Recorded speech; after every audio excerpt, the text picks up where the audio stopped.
தந்தை, மகன், தூய ஆவியின் பெயராலே ஆமேன்.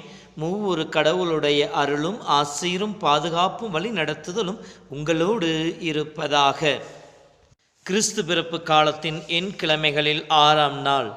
இயேசுவில் என் அன்பு சொந்தங்களே, இந்த நாளிலே பெற்றோருடைய கடமைகள் என்ன என்பதை பற்றி மிக தெளிவாக இன்றைய வார்த்தைகள் நமக்கு சொல்லி காட்டுகின்றன.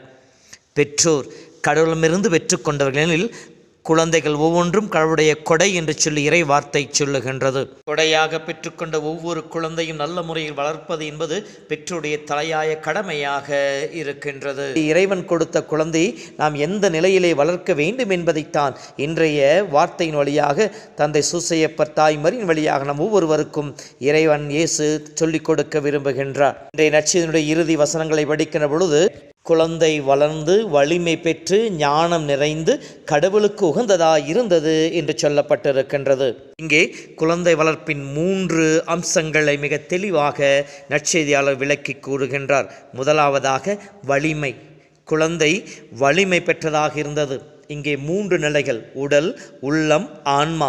இவை 3லும் குழந்தை வலிமை பெற்றதாக இருக்க வேண்டும். பெரும்பான்மையான சமயங்களிலே நாம் உடல் சார்ந்த காரியங்களுக்கு முக்கியத்துவம் கொடுத்து அதை வலிமையுள்ளதாக மாற்றுகின்றோம். ஆனால் உள்ளம் மற்றும் ஆன்மீக வளர்ச்சிக்கு நாம் எந்த அளவுக்கு முக்கியத்துவம் கொடுப்பவர்களாக இருக்கின்றோம்?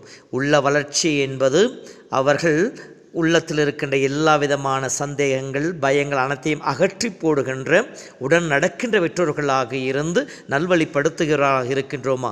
ஆன்மீக வளர்ச்சி என்பது அவர்களை ஆண்டவனோடு இணைந்து இறை பயத்திலே, தெய்வ பயத்திலே, இறை அன்பிலே, இறை உறவிலே வாழ்கின்ற மக்களாக அவர்களை வளர்த்தெடுக்கின்றோமா என்கின்ற மிகப்பெரிய ஒரு கேள்விக்குறியை நம் முன்னால் வைக்கின்றது.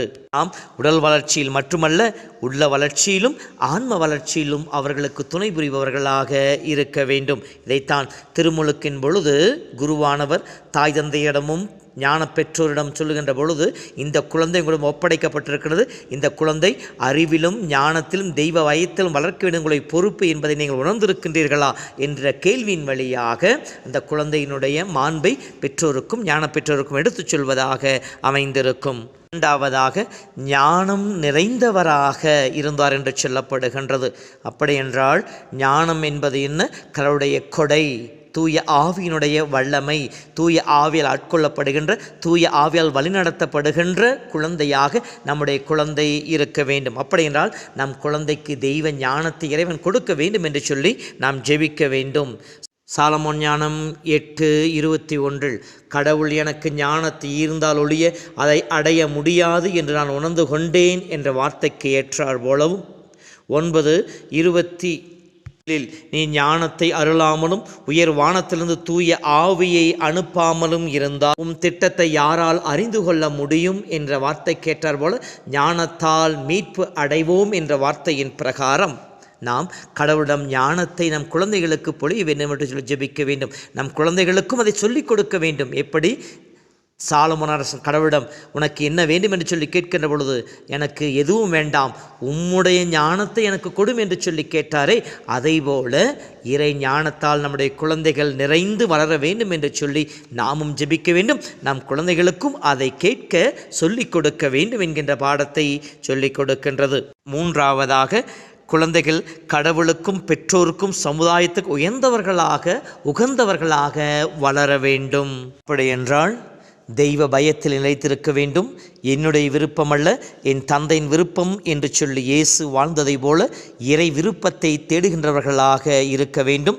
தன் பெற்றோருக்கு பணிந்து வாழ்ந்த என்ற வார்த்தையின் பிரகாரம் பெற்றோரை பணிந்து கீழ்ப்படிந்து அவர்களுக்குரிய மரியாதை கொடுக்கின்ற பிள்ளைகளாக நம் குழந்தைகளை வளர்த்தெடுக்க வேண்டும். அதேபோல் சமுதாயத்திற்கு தன்னை சூழ்ந்து நடக்கின்ற எல்லா தீமைகள் மத்தியிலும் மக்களுக்கு துணை புரிகின்ற, உதவி செய்கின்ற, நன்மை செய்கின்ற நல்ல குணத்தை சொல்லிக் கொடுத்து நம் குழந்தைகளை வளர்த்தெடுக்க வேண்டும் என்கின்ற பாடத்தையும் இன்றைய வார்த்தை நமக்கு சொல்லி காட்டுகின்றது. அன்பு சகோதரமே, இறைமகன் இயேசுவிலே தூய ஆவின் வல்லமை இருந்தது. ஞானத்தால் நிறைக்கப்பட்டவராக இருந்தார். கடவுளுக்கும் தன் பெற்றோருக்கும் கீழ்ப்படிந்து இறை உறவிலும் பிறருறவிலும் நிலைத்து வாழ்ந்தார். அவரைப் போலவே கடவுள் நமக்கு கொடுத்திருக்கின்ற குழந்தைகளையும் தூய ஆவியால் ஆட்கொள்ளப்பட்ட தெய்வ ஞானத்தால் நிறைந்து வளர்கின்ற உடல் உள்ள ஆன்ம வலிமை பெற்றவர்களாக என்னாலும் எல்லோருக்கும் நன்மை செய்து இறை உறவிலே பிறர் உறவிலே வாழ்கின்ற குழந்தைகளாக நம் குழந்தைகள் வளர்த்தெடுக்க அருள் வேண்டுவோம். இறை நமக்கு கொடுத்த ஒவ்வொரு குழந்தைக்காகவும் கடவுளுக்கு நன்றி செலுத்துவோம். அந்த குழந்தைகளை நல்ல முறையில் வளர்த்தெடுக்கின்ற நல்ல பெற்றோர்களாக, முன்மாதிரியுள்ள பெற்றோர்களாக நாம் வாழவும் இறையருள் கேட்போம். கடவுள் குழந்தைகள் வழியாக நம்மை ஆசீர்வதித்தவர் நம் வழியாகவும் நம் குழந்தைகளை ஆசீர்வதித்து வழி நடத்துவாராக. ஆண்டவர் உங்களோடு இருப்பாராக. எல்லாம் வல்ல இறைவன் தந்தை, மகன், தூய ஆவியின் பெயராலே ஆமேன். நற்கருணை பேழையிலே நேருக்கு நேர் எமை நோக்கும் பேரிரக்க பேரரசே